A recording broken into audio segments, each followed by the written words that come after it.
Welcome to the show that explores the methods and strategies on rocking the financial side of your music business.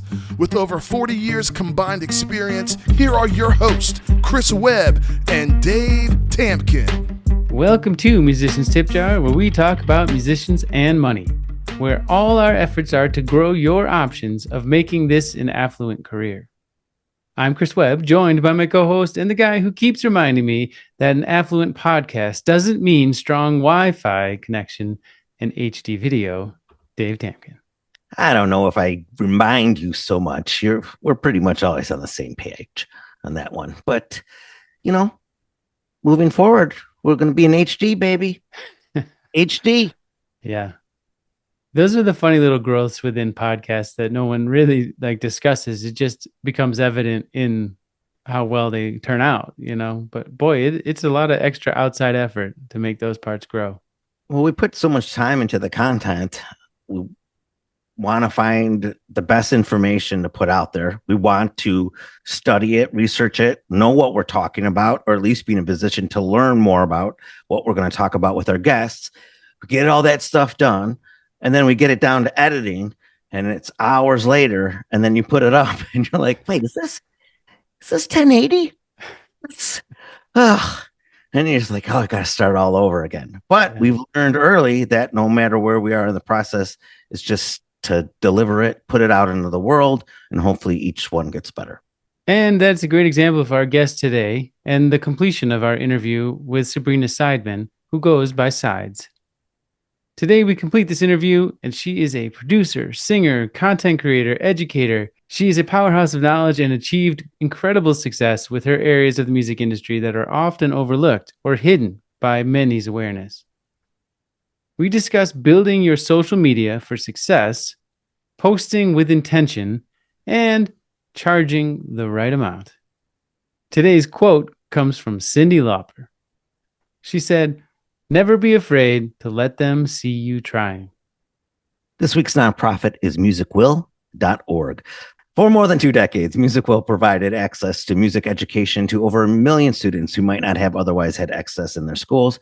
These programs teach students popular genres such as rock, pop, R&B, Latin rap, and country, along the styles found in typical school programs such as classical and jazz.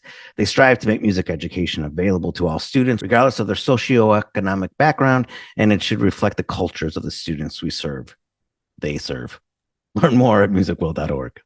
If you find this information useful, please rate and subscribe to the podcast, and also slam the like button if you're on YouTube. We love to help keep you up on the finance side of your music business. We sure love it. We're moving on. See, if it's not great, you just keep going. So SEIDS is a self-made music creator who turned a lack of performance gigs in 2020 during COVID into a thriving online brand by consistently posting Logic Pro X tutorials and music content on TikTok and YouTube and Instagram. She quickly amassed over 250,000 followers.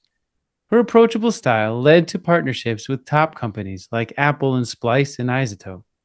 She emphasizes grit over glory. She's showing that success comes from showing up, working hard, and staying authentic. Today, she balances making music, mentoring artists, and creating educational content, proving how adaptability and community engagement can drive a modern, independent, and prosperous music career. This is a great interview and a lot to learn. Let's go.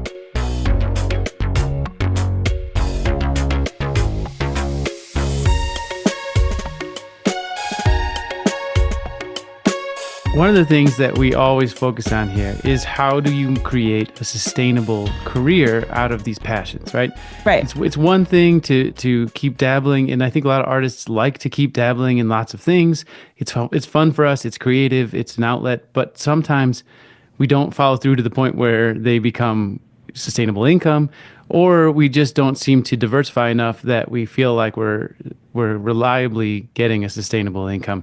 So how are some of the things, like we know you've done a great job of building your career and doing the things that you love, and you've discovered some areas that that are not that well known, I think, for a lot of artists. So what is it that has kind of been your main sources of income as you've built this? Okay, well, another twofold question. So to keep it sustainable, you really have to spend those like mindset minutes on like having those tough conversations with yourself, right? If you were to have a boss, a good boss, they would do like a monthly review. They would sit you in an office. They would ask you like, how are you doing? Whatever, you know what I mean? Like they would get your feedback. So you kind of have to do that with yourself. You have to ask yourself those tough questions like, what is working? What is not working? What are you enjoying? What are you not enjoying? How could you pivot? How could you grow from here? What can you offer? What can you create? Like it's kind of like a puzzle, you know, like if you need to make more money or you need to do something, you'd be like, okay, well, is there a product I can make that people want or need? Is there a class I can, or whatever, and whatever your goals are is like different for everybody else. So it's just like having those tough conversations. Also, listening to your body, right? Like everybody has like really successful people have the same 24 hours you do. They just use them better, you know? So it's like, how could you use your hours better in your day? How could you kill more birds with one stone? And then you just start strategizing that way. Sometimes it's just sitting down and just thinking of your life in like a strategic way. And then you realize, oh, okay, like you might not realize like I'm wasting so much time scrolling. Like you might not be honest with yourself. You're like, oh, I have no time to do anything. But it's like, well, how long are you on your phone? Or how long are you playing a video game? Or how long are you watching Netflix? You know, like maybe if you just reduce that by half and you just have 30 minutes on social media or whatever, then you might have more time, you know? And or if you're like really busy and you're doing a big project, maybe you can document your project on a video and then you make a social media about what you're already doing, you know? So you figure out a way to like optimize your time. So I'm always thinking about ways to like optimize my time to tap in as many things as possible. And I'm just nice and patient to myself, you know? Like it's hard because I'm also one of those people I'm like, oh, I didn't do enough stuff. I could have done more. I should have done more. But you just say, okay, like I did the best I can. And you be your own kind of cheerleader. So that's the sustainable part. There's also like no rush. I think a lot of people are like, they rush, they try to do everything like so much and then they burn out. Like, no, it's better to like slow and steady wins the race. Like, you don't need to get 1 million followers overnight or $1 million overnight, right? Like, slow and steady. And I've been if you've watched my career, like, it's very slow. It's a slow build. It hasn't been like, I haven't gone like viral or like anything crazy, you know, just one fan a day. Okay. One fan a day. That's what you focus on. Okay. That part. And then the other part you asked me about like the different streams of revenue. So, well, for a long time I was still singing gigs, and then I had like my one last gig where I was like, nail in the coffin, like we're done with this. And I mean cover band gigs, right? So like I was like, we're done with this. So then now my current streams of revenue are, I'll just talk about my current streams, I guess, is working with music tech companies. So creating sample packs for them, content for them, ads for them, also teaching classes for them. I've also done a bunch with like colleges and universities where I'll like go and teach classes there. And then my other half is like selling my own products, which is my courses and my classes. And yeah, those are like my two streams of revenue currently. And I like that you're listing them as two, but within those two, there are so many, right? Yeah.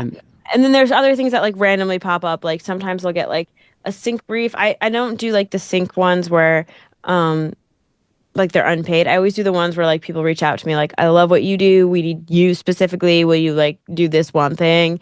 And so I do those here and there. I don't love doing that kind of stuff because I feel like it's like a needle in the haystack. I'd rather like more guaranteed work kind of stuff. Like so many times these companies have reached out to me being like, we want you to do this specific thing. They know my sound. They know what I have to offer. They know my singing voice. And they'll pay me for the demo. And then they never even land the project. And I'm like, I don't even understand this world. I could never do the sync world. That's just not for me. But yeah, so sometimes I'll do something like that. You know, I get random things here and there, but those are the main. I also have 11 apprentices, which is really cool. I just opened up my apprentice program again. So I teach them how to work with music tech companies, and they work under my umbrella, and they actually get paid to work with music tech companies. So I do that as well. I like to stay busy. And then I also release music still. Like I've just had a song release and then I have another one coming up, and I try to release monthly. as often as I can. I'll probably take a break in the summer. But yeah, I also release music because that's the whole point of why I built this career, is so I could be creative. So I release music, but I'm not focused on making money off my music. I'm just focusing on making music that I like. Mm-hmm. And that's it. And you're releasing that everywhere. Yes. Yeah, so I release it on Spotify, yeah, all the places. Yeah. Many musicians have a hard time charging what they're worth. So, what advice do you give to artists struggling with pricing their services, asking for payment, breaking out of that? Something that Chris and I are trying to change, that starving artist. Right. So the first thing I usually do is tell people. Well, it all just depends on people's like where they're at.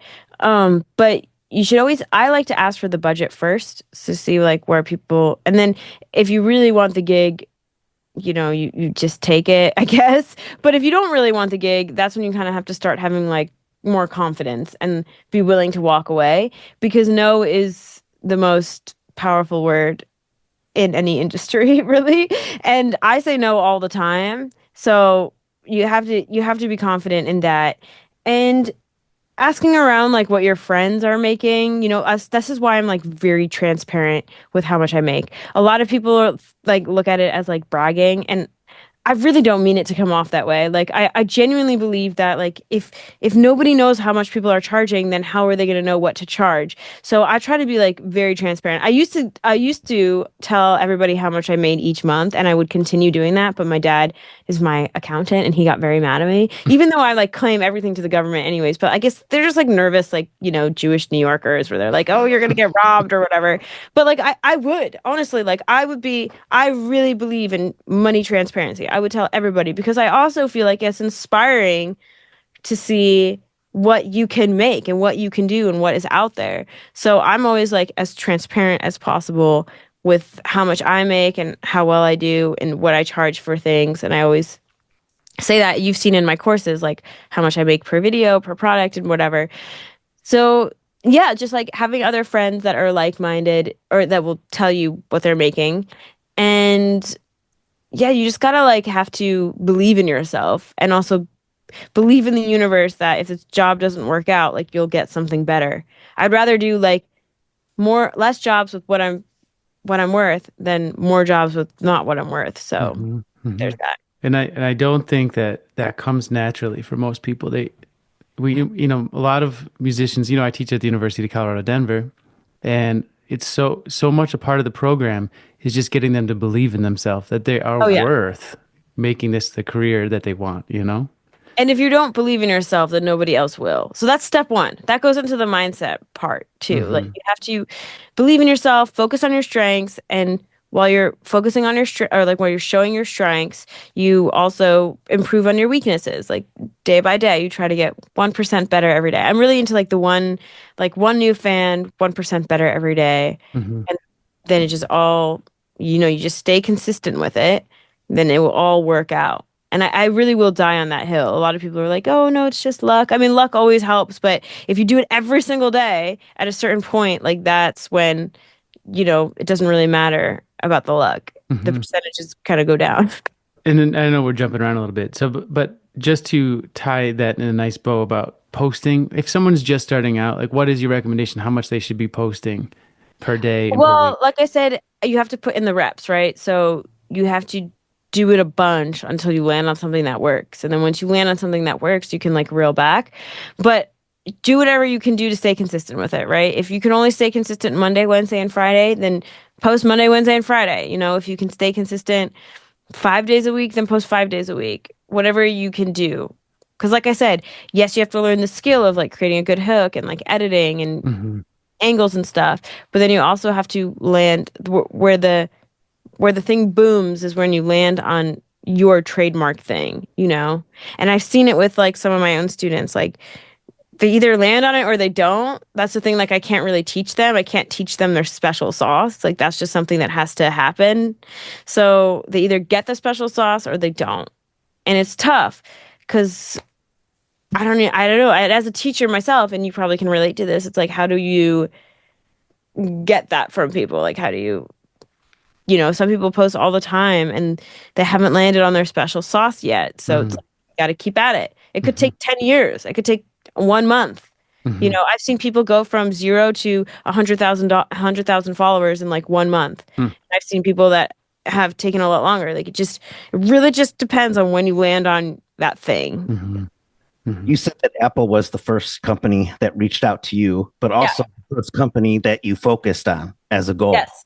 How was that feeling when you got that? Oh my God. It was amazing. It also happened like pretty quickly. Like I was posting on TikTok, and I know the PR person at that time, she's like on TikTok. She like loves TikTok. So she's like posting on TikTok, and she came to me. But then I was learning that like a lot of the other Logic guys who I now have like a relationship with, they were like, oh, people were sending me your stuff all the time. So, because it's like if they don't see it, like their friends will see it and they'll be like, oh, you got to check out this girl. Like, she's posting like, you know what I mean? So like if you were like, I really want to produce for Lizzo, and every day you're like day one of showing a song to get Lizzo's attention, right? And so then you keep doing that every single day and it's good, right? It's a good song. Then either Lizzo will see it, Lizzo's friend will see it, or an artist like Lizzo will see it, right? So then that's how you kind of like, that's how that works. So when Apple first reached out to me, it was kind of like, I was like, it felt like I cracked the code. Like not necessarily, like I feel like, oh, this is how this works. This is how social media works. Because at that time, nobody had taught me any of the stuff that I'm talking about now. Like social media was like this mystified, you know, it was like, I don't get it. I don't get how it works. But now I realize, oh, this is how it works. You post the content for your target audience. You think, what would they like to see? Like, what's your goal? My goal is to work with Apple. Who are the people that support your goal? These people. What kind of content would they like to see? And sure enough, that will work. And that will work for anybody. Like, if your goal is like, I want to sell soap, charcoal soap. Okay, who are the people that would buy this charcoal soap, and what kind of content would they like to see? Your face is really dirty without this charcoal soap, or like, did you know that? You know what I mean, right? So it's like it's same with music. Like, oh, I want to have 10,000 streams on Spotify. Who are the people that support that goal? Who would like these songs? And then what kind of content would they like to see? And then it's just like that. When did that change for you? Because you've worked with over 60 different tech companies now. Yes.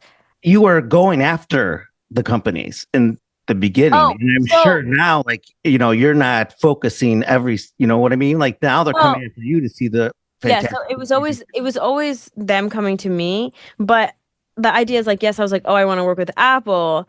But if you can focus on one like big thing, you'll also attract like the others. So it's like, I want to work with Apple. So like I attracted them, but I also attracted other like-minded companies because they saw what I was doing for them. So then they all started like trickling in, you know, one by one. So it's kind of like that. Like you end up attracting, like you have your target, but then you end up attracting like a lot more, you know, like-minded things.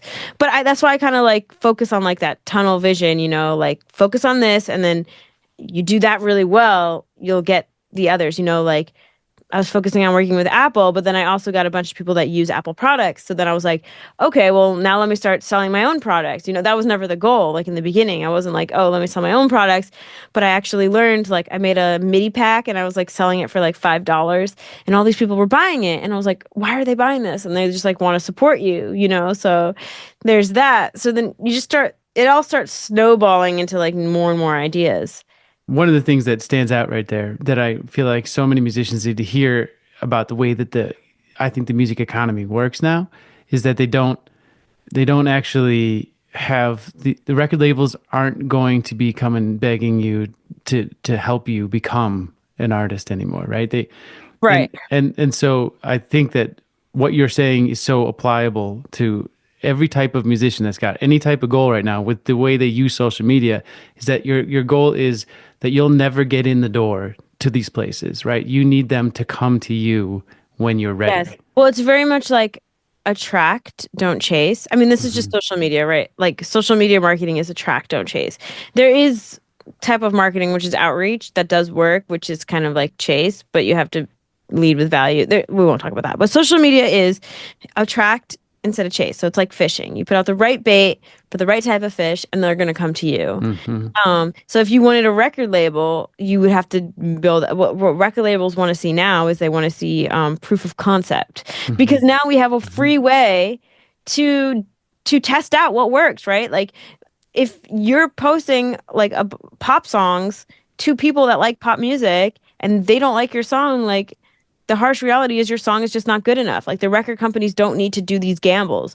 Nobody knows what's going to be a hit. In my opinion, nobody knows what's going to be a hit. The only way you know is when you see the reaction of the audience, right? So why wouldn't a record label sign somebody that already has proof of concept? Totally. Because a record company is only thinking like an entrepreneur. Like they're only, and a lot of people don't like to admit this, or they don't maybe get it. I think maybe they don't get it because I think a lot of musicians don't understand that like the music industry is a for-profit industry. I think they don't understand. Everyone's like, oh, it's for the art. And I'm like, no, like that's why I love what I do, because I can just make for the art. I'm not doing like for profit, you know. But if you are for profit and you work with a record label and you're going on tour and you're doing all these things, like all these people are going to want to make money. So if you can't figure out a way to make money, nobody's doing like we don't live in a world where everyone's independently wealthy and we can just focus on making the best music. Plus, music is so subjective. In my opinion, it's like so subjective. And like once you figure out how everything on the song is like on key and in pitch and not like really lame lyrics, like then what is it? You know, like what is the thing? Like, you know? So yeah. It's just very interesting to start thinking about it. And that's where I have like tough conversations with, or you know, I try to lead with empathy because I understand that it stems from ignorance, but not in an endearing sense of ignorance. You know, they just don't understand. They just don't understand. Yeah. And they wouldn't understand until they start making their own business. And like a lot of people are like this. Like I saw a TikTok of this girl who was working at a coffee shop, and she was like, I sold this coffee for $15, which is more money than I made per hour, and my boss just gets to keep that. And I'm like, you don't get it. Like you don't get it. Like you get to leave. Like you don't have to pay for rent. You don't have to pay for insurance. You don't have any risk. You're not paying for the products. You don't understand that coffee and everything is like minus. Like they're not making $15 from that coffee. Like they just don't get it. You know, either get it or you don't. Yeah.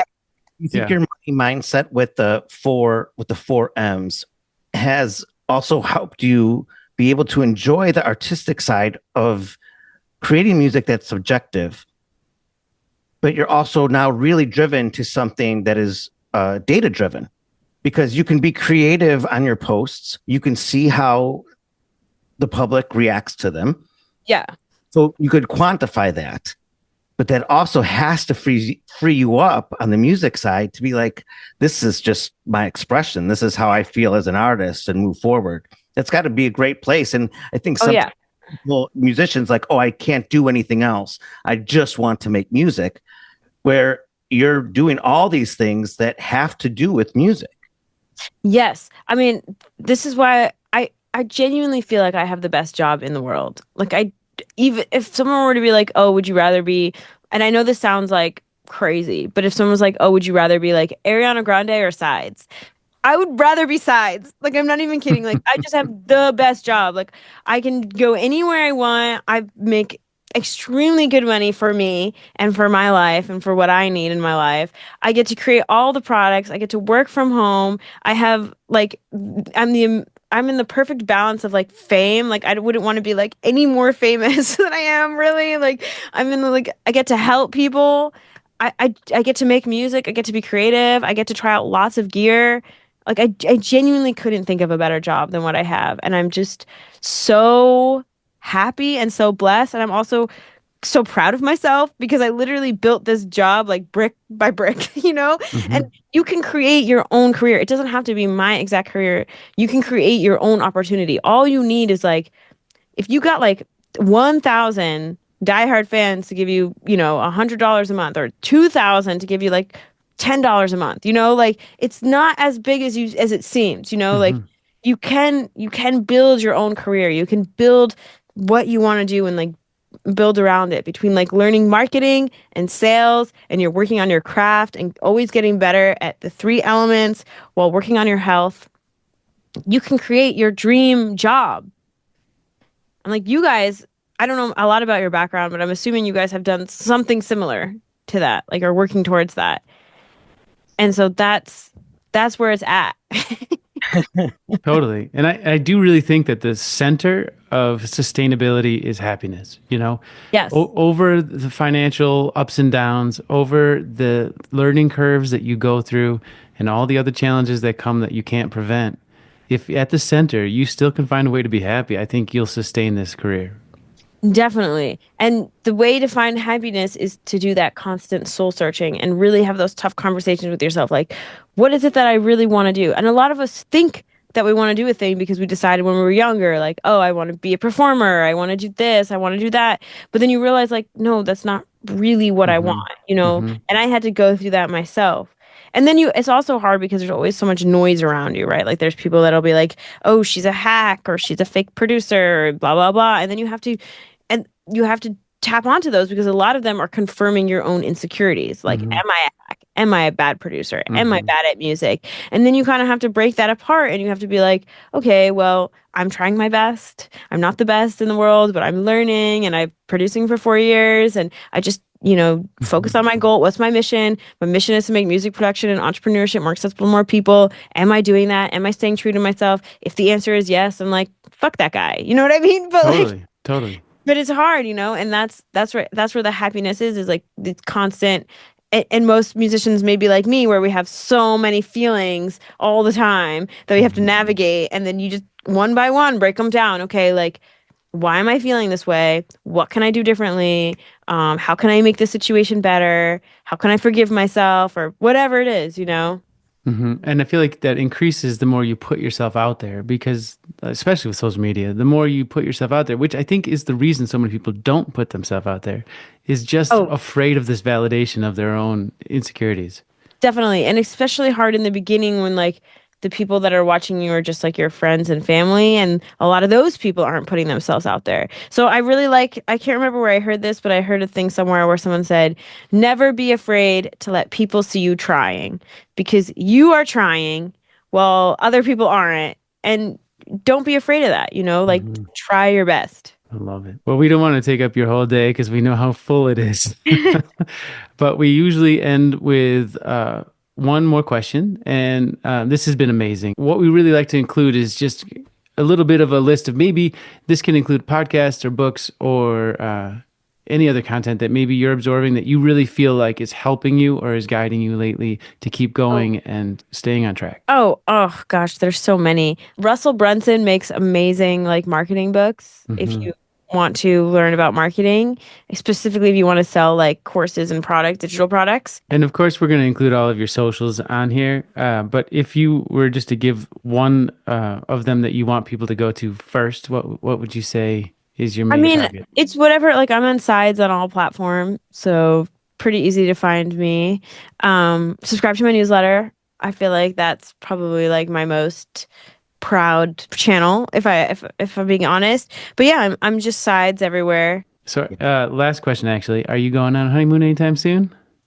We're not sure like when we'll do that, but I want to go to Japan. I want to do like a big trip to Japan. I love Japan. Nice. That'll be amazing. Well, you guys are doing great. And thank you for having me on here. I'll talk to you guys soon. Okay. Sounds good. Bye. Thanks again.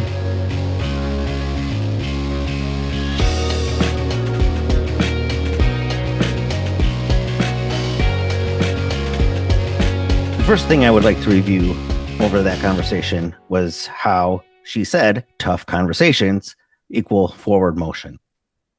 Being in business friendship with you, business friendship, I think we hold a lot of those boss reviews as she was referring to. Like you have to ask yourself, what's working, what isn't, what scares you, what would move the needle on your career as a musician, and be brutally honest about it.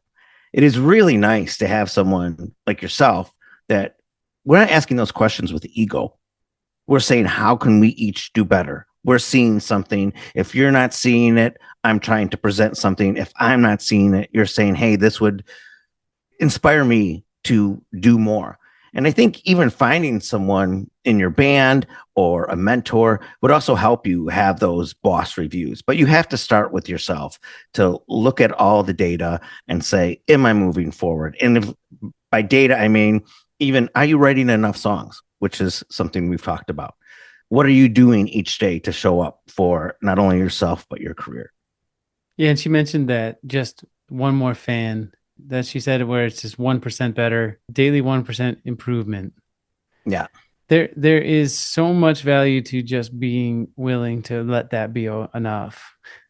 And truthfully, we always go towards like, am I not making massive amounts of improvement? Then this is failing and I give up. And having the tough conversation doesn't always mean identifying how you're failing. It can be learning how to stop beating yourself up because it's moving slowly but surely, right? And the other end of that to me is being okay with having these tough conversations. I think I really struggled with feeling comfortable with doing this aspect of writing down goals and having these kind of conversations with yourself about how things are going and doing things like believing in yourself. and we struggle so much with that as artists. And I really think that so much of my career was delayed because of the struggle to just be confident or to feel worthy of the things that I wanted. And so having tough conversations can also be about that. Like, what is holding you back, right? Like, what are these things that you really need to spend some time focusing on to help release? You're not like trying to necessarily change them. You're just trying to let go of these negative things sometimes. And I think that brings us to the time optimization, like as a creative multiplier. And I was listening to a podcast with drummer Nate Smith on it this week, and he was talking to his guest even about poetry, that if you can write 2 lines a day or 3 lines a day or finish a poem a day, by how many days you have 100 poems. Mm-hmm. And we can look at that as even on the creative process for writing lyrics. Okay, so it's too much for you to think about writing a whole song.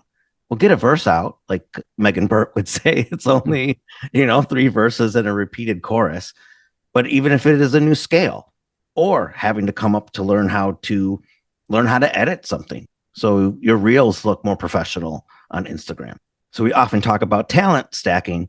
This is just creative stacking. And the project doesn't have to be that big if you can just bring it down to bite-sized pieces. Yeah, and that means not wasting the process. People like the process. People like to see, we like to see others struggle in a way that we relate to, right? And then see them succeed through the struggle. And I liked how she talked about optimizing that work as becoming part of your content, right? Allow people to see your flaws, allow people to see you moving forward. And as we said in that quote, allow people to see you trying. Never be afraid of that. If you can let go of that fear, you'll be more willing to put a lot more of this valuable content out into the world and get more people's attention from such things. And that's learning how to be good to yourself. Like you were saying earlier, just about maybe beating yourself up sometimes. Having those small wins are not only good for your brain and you being kind and generous to yourself, but it helps the process along to say, hey, one fan a day is worth trying for. And of course, I appreciated her talking and being open about her revenue stacking. It's amazing how no matter how many people we interview, everyone's stack is different. Everybody's income streams are different. And especially with hers, like they're so in an area, like we said, that is people are unaware of all these opportunities to make very good money in the corporate end of being a musician, being a creator. And they're actually quite stable. Once you've built this brand, I think it's a much easier thing to sustain than a lot of other types of income streams in this industry. So really wonderful. And her courses are really well laid out. I highly recommend them. I know you do too. We both have taken them and we really enjoy learning from her. And that's part of her personality. She's just very easy to absorb information from. She's very good at being clear and concise and not wasting your time. They are so good. We're even reviewing our own videos and changing them because she did it in such a, like you said, simplistic way that got the point across. We're like, why are we doing so much, making it more complicated? The challenge is always how do I get better without feeling like I'm starting over, or that, again, like, am I failing? Because every time I see what I need to do better, it also kind of feels like, well, I failed then the last time and now I got to go try it again. And that's kind of what we're saying, is that it is okay to feel like you can do better. It's actually always the case. You should always feel like you can do better. But, picking one or two of these types of revenue streams, I think is a really good idea. Ones that might be working for you, and make them kind of your two main pillars, and then kind of expanding from there. And knowing that that's going to take time, and even time can be 5 years for most people. That I think that's a reasonable time to build something that's going to have significant results. You also mentioned the quote from last episode, where her quote was, "No is the most powerful word in any industry." And charging your worth also starts at no.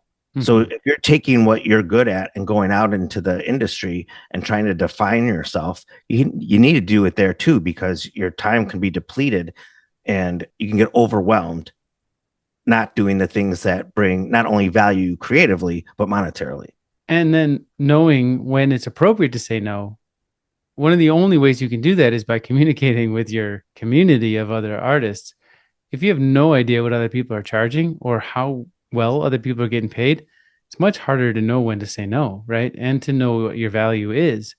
So having that transparency, like she has been willing to share on her social medias, is really valuable. And it also shows that there can be a healthy relationship with this. It isn't competition, right? And she said that where a rising tide sinks no boats, right? Mm-hmm. That concept is, and transparency in that same way helps lift all the boats. Rising tides lift all boats. I think you said no boats. No, I said rising tides sink no ships. I think that's the old way of saying it. Rising tides sink no boats.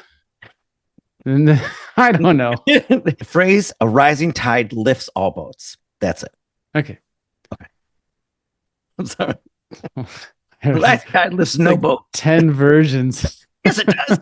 In the end, all the boats are up. And in this case, transparency also lifts all boats. So we are really trying to dance around the same concept that we need to be more communicative. We're trying to swim around. Oh, swim around. That's better. We're trying to be more communicative. Communicative? I'm losing my mind over here. We're trying to be better at communicating with each other and being more open and transparent about what it is this industry can provide you. And your local market is going to be different. You can't ask somebody in New York, well, how much they're getting paid for a gig when you live in Omaha.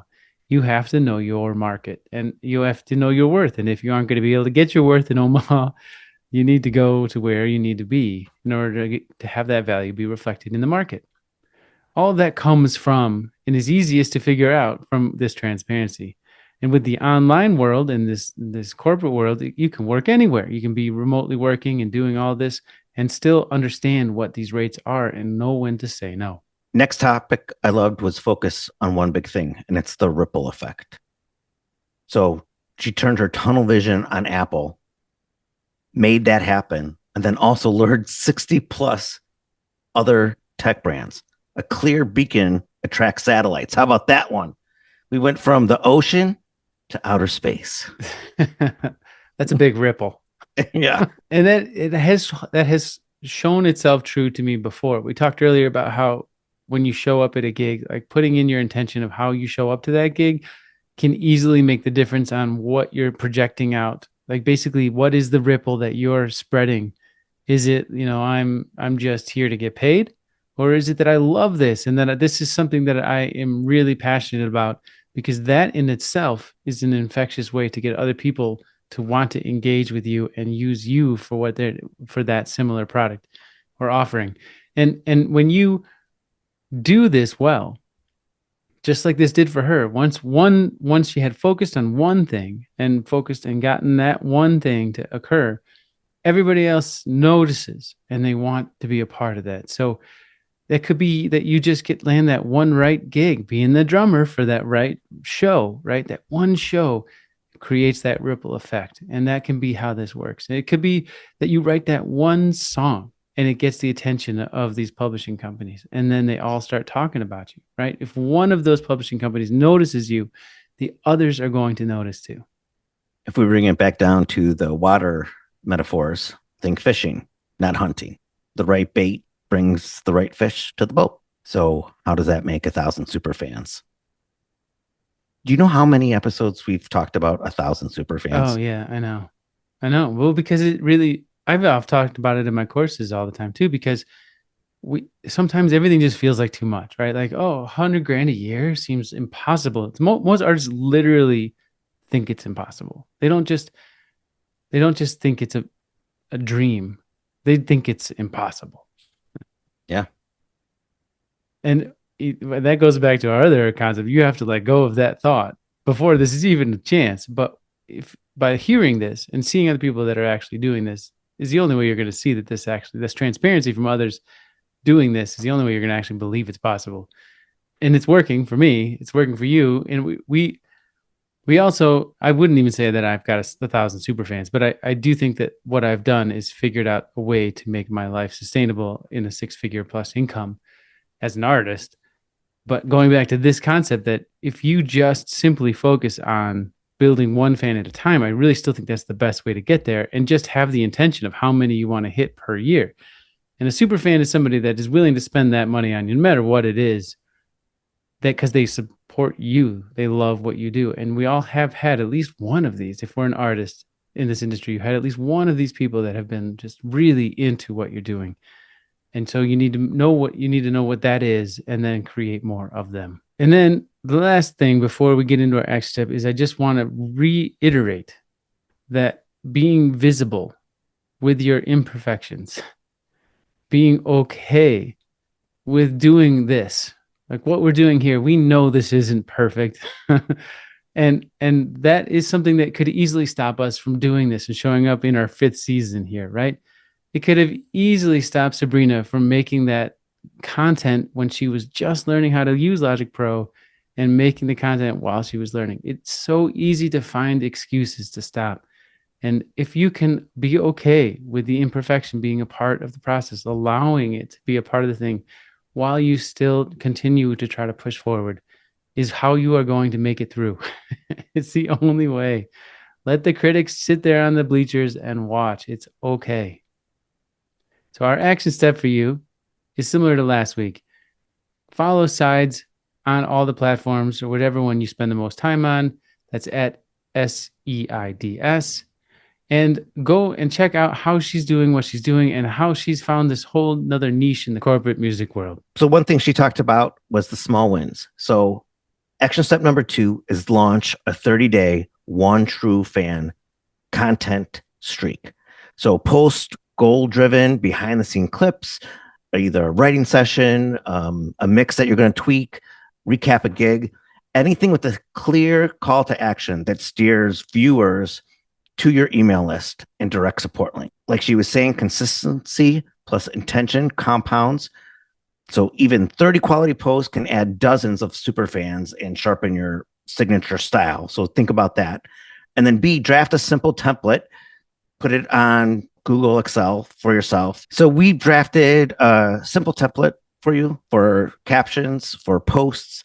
So grab the free demo link, just put it in the search bar at MusiciansTipJar.com, and we'll post it to this link for the notes and also on YouTube as well. And this way it'll help you get everything lined up for the month ahead of you. You know what, Chris? I'm going to join it too. I'll go along this journey with you, and then we'll recap in 30 days. Nice. And I promise not to post any pictures of my European food. I'm in the European nations. You're either European or European. We know that your time is valuable, and we appreciate you spending this time with us and being a part of this community. It's our hope that you feel that sense of community here at Musicians Tip Jar, and that you'll help spread the word to make us all stronger. If you'd like to get a hold of us, what's the best way to do that? MusiciansTipJar@gmail is our email.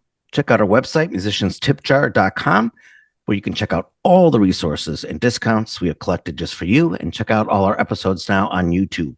If you find this information useful, please rate and subscribe to the podcast and slam that like button so we can keep you up on the finance side of your music business. As always, thank you for joining us. And remember, there is already enough for everyone. You just need to know how to get it. Until next time, on behalf of Dave Tamkin and myself, Chris Webb, stay happy, healthy, and wealthy. Having a mission for your socials not only gives your effort motion, it gives you direction. This is Musicians Tip Jar. You should have said, it's not the size of the boat.